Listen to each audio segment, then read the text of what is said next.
What would you choose? Success that gives you everything you ever wanted? Or love that gives you something money can never buy?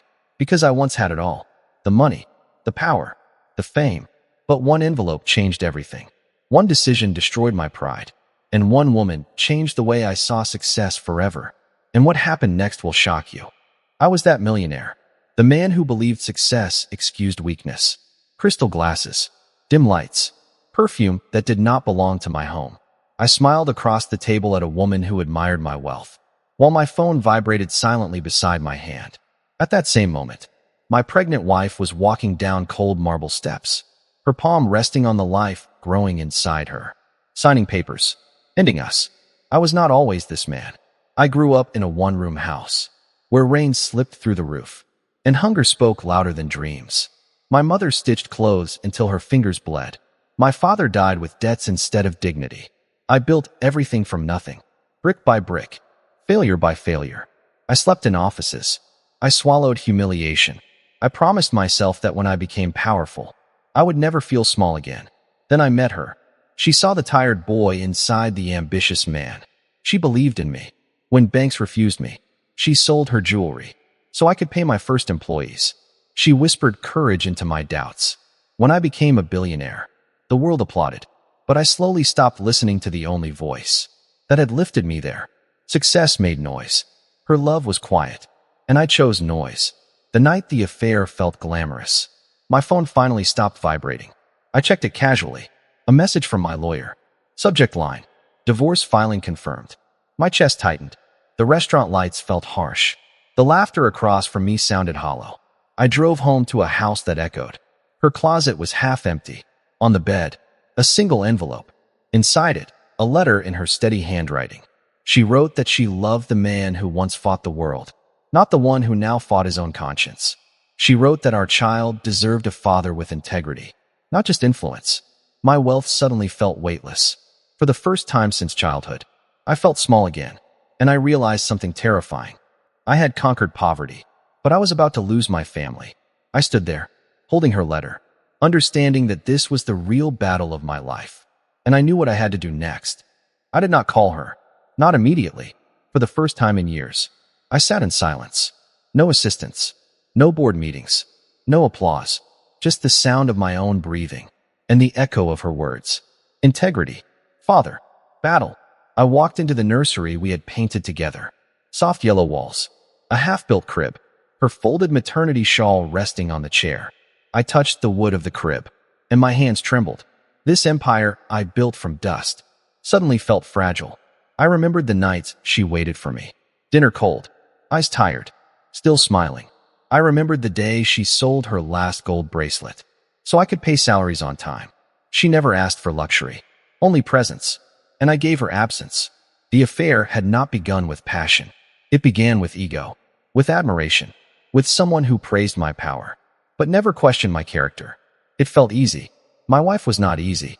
She challenged me. She corrected me. She reminded me of who I promised to be, and I resented that mirror. I picked up my phone and opened the photos we once took in our small apartment. Plastic chairs, cheap curtains, big dreams. In every picture, she was looking at me, as if I was already enough. Tears blurred my vision. I, who negotiated billion-dollar deals without fear, was terrified to dial her number. But this time, I did not want to win. I wanted to be worthy. I drove to the modest house where she had gone. No security guards, no luxury gates, just a quiet porch light glowing in the night. I stepped out of the car and felt the cold air against my face. For the first time in years, I felt honest. I walked to the door. My hand hovered over the bell. Inside that house was my past, my future, and the only woman who ever loved me without conditions. I pressed the bell. Footsteps approached slowly from the other side, and when the door began to open, the door opened halfway. She stood there, no anger on her face, only exhaustion. Her eyes moved over me, as if measuring the distance between the man I was and the man I used to be. For a moment, neither of us spoke. I noticed the faint swelling of her belly beneath her soft shawl. Life, growing quietly, unaffected by my pride. I read your letter, I said. My voice sounded unfamiliar, smaller. She stepped aside and allowed me in. The house smelled of warm milk and fresh laundry. Simple, peaceful, nothing like the loud emptiness of my mansion. I did not come to argue, I continued. I came to confess. She folded her hands protectively over her stomach. Confession does not erase betrayal, she replied softly. Her calmness cut deeper than anger. I know, I said. I conquered the market. I conquered competition. But I failed the only person who stood beside me when I had nothing. She looked at me then. Really looked. I never wanted your billions, she whispered. I wanted your character. Her words settled heavily in the room. I dropped to my knees. Not as a performance, not as a strategy, but because I finally understood humility. I am willing to lose every company, I said. Every asset, if that is what it takes to rebuild trust. Silence stretched between us. The ticking of a small wall clock felt louder than any boardroom applause. I do not need sacrifice, she said slowly. I need change. Outside, a car passed. Inside, my heart pounded. She walked toward the window, her hand resting on the glass. This child will learn love from what he sees, she said, not from what you promise. I stood up carefully. I will prove it, I answered. Not with words, with actions. She turned toward me again. Her eyes were no longer just tired. They were searching, as if she was deciding whether the boy who once fought poverty was still alive inside this broken billionaire. She took a slow breath, and then she said something that made my entire future depend on the next choice I would make. She placed her hand lightly on the table between us, not touching me, not rejecting me, just creating distance that I had to cross with actions, not emotions. You will not earn me back quickly, she said. Her voice was steady, like someone who had already survived heartbreak. I do not want quick, I replied. I want permanent. She nodded slowly. Outside, the night was quiet. City lights shimmered through the window like distant promises I had once chased. I sold half of my shares today, I said. She turned around sharply. Shock flashed in her eyes. Why would you do that? Because power without family feels empty, I said, and I want to rebuild my life from respect, not dominance. Tears gathered in her eyes, but did not fall. You are still learning, she said softly. I am willing to learn forever, I answered. She walked closer this time, slowly, carefully, like someone approaching a wounded animal. I am not leaving you immediately, she said, but I am not forgiving you immediately either. Hope and fear collided inside my chest. I will wait, I said. I have spent my entire life rushing toward success. I can spend my future learning patience. She smiled faintly, for the first time that night. The kind of smile that did not belong to wealth or power, only to trust slowly being rebuilt. From inside her room, I heard soft movement. Our unborn child kicking gently, as if sensing emotional tension. She placed my hand on her stomach. Feel that? She asked. I felt life. Warm, real, fragile, more valuable than any billion-dollar deal. I will be a better father, I whispered. You will be, she said, because you are finally choosing to be a better man. I stood there, holding her hand, feeling time slow down around us. Outside, my phone kept vibrating with business calls. Inside, I was learning that success without love was only noise. And as I looked at her peaceful face, I realized my real journey was not about wealth anymore. It was about becoming worthy of the family I almost lost. The weeks after that night were not easy. Trust does not grow in days. It grows in silence, in small actions, in consistency. I stopped attending late-night business parties. I started coming home early. At first, she did not say much. She only watched. Watching is sometimes louder than speaking. Every evening, I cooked simple meals for her. Nothing fancy, just food made with patience. The smell of spices filled the house, replacing the cold silence that once lived between us. One evening, she sat across from me while I was working on my laptop. You are changing, she said. I am trying, I replied. Trying is good, she said. Consistency is better. Her words stayed in my mind like a business strategy for life. I reduced my workload. My company shares dropped slightly. Analysts called me foolish. Partners worried about profits. But for the first time in years, I felt peaceful even while losing money. One night, she woke up suddenly. I rushed to her side. She was breathing heavily. The baby was moving strongly inside her. Hospital? I asked, panic rising in my chest. She shook her head. No, just life reminding me that everything is still real. I held her hand until her breathing became calm again. That was when I realized love was not about grand gestures. It was about staying when things were uncomfortable. 3 months passed. The divorce papers were still not finalized. She had not withdrawn them, and I had not asked her to, because trust cannot be rushed. Then one morning, my business partner called. His voice was nervous. "There is something you need to see," he said. I opened my emails and saw an old competitor had started spreading rumors about my company's financial stability. My empire was being attacked. Stocks began to fluctuate. Investors started calling. For the first time since I chose family over power, I felt fear again.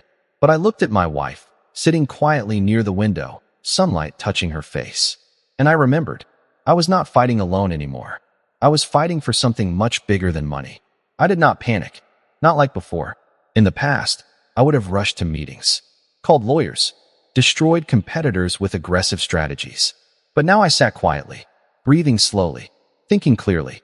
My wife noticed the change immediately. "You are not running around like before," she said. "I am learning to fight smarter," I replied. She smiled slightly, proud, but still careful.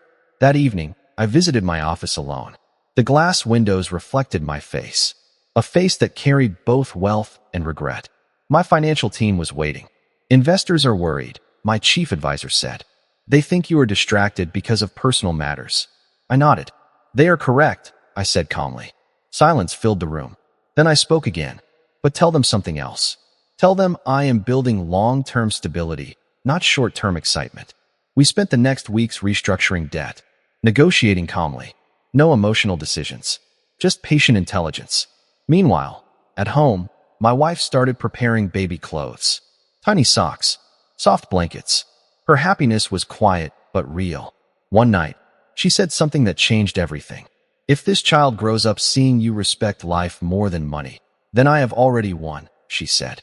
Her words felt heavier than any financial report. Months later, the rumors against my company collapsed. Evidence showed the competitor had fabricated financial rumors. Investors returned, but I made a surprising decision. I called a press conference. Instead of celebrating profits, I spoke about balance, about family, about humility. The media was shocked. Businessmen called me emotional, but younger entrepreneurs sent me messages thanking me. That night, my wife held my hand. "You are becoming the man I married," she said softly. Not perfect, but real. Weeks later, when she finally gave birth, I was in the delivery room, holding her hand, hearing our child cry for the first time. Tears rolled down my face, not from success, but from gratitude. I had lost almost everything once, but I had learned something far more valuable than money. The first night after our child was born felt different.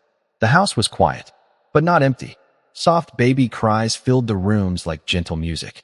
I sat beside my wife's bed, holding her hand while she rested. She looked exhausted, beautiful, strong in a way I had never truly understood before. "You are smiling like a fool," she said weakly. "I am a grateful fool," I replied. She laughed softly, and that sound felt like healing. I watched our child sleep inside the small crib near the window. The moonlight touched the baby's face. Peaceful, pure. I promised myself I would protect this peace. Not with money, with patience. The next morning, I returned to work briefly, but my priorities had changed. Employees noticed it immediately. I spoke less about profits, more about people, more about stability, more about building something that would outlive my name. Some old business partners did not understand. They told me I was becoming soft. I told them I was becoming wise. That afternoon, I received another message from my wife. Just 3 words. "Come home early." No explanation. Just warmth hidden inside simplicity. So I left the office before sunset. When I reached home, I found her standing in the kitchen, cooking slowly. Her pregnancy glow had turned into new motherhood strength. "I have something to tell you," she said. My heart tightened. She turned to me. Her eyes were emotional but steady. "I signed the divorce papers," she said softly. The world stopped moving inside my chest. "But I did not submit them," she continued. "I wanted to see if you would stay consistent without fear of losing me." I felt tears rise in my throat. She walked closer. "I am not holding you with fear anymore," she said. "I am holding you with trust." I pulled her into a gentle hug. The baby cried softly in the next room. Life was moving forward. Slow, beautiful, uncertain. And I finally understood that success was not about becoming rich. It was about becoming someone worthy of being loved. Continue from where you stop. Do not end the story. That night, I could not sleep. Not because of fear, but because of gratitude. I kept watching my wife and child breathe softly in the darkness. Family felt like a silent promise I had almost broken forever. Weeks passed. My company grew slowly again, but in a healthier way. I stopped chasing aggressive expansion. Instead, I invested in my employees' education and healthcare. People started working with loyalty instead of fear. One afternoon, my wife surprised me by visiting my office. She was holding our baby carefully against her chest. "You are forgetting something," she said with a teasing smile. "What?" I asked. "Life is not only work and responsibility. It is also joy." She pulled me outside the building.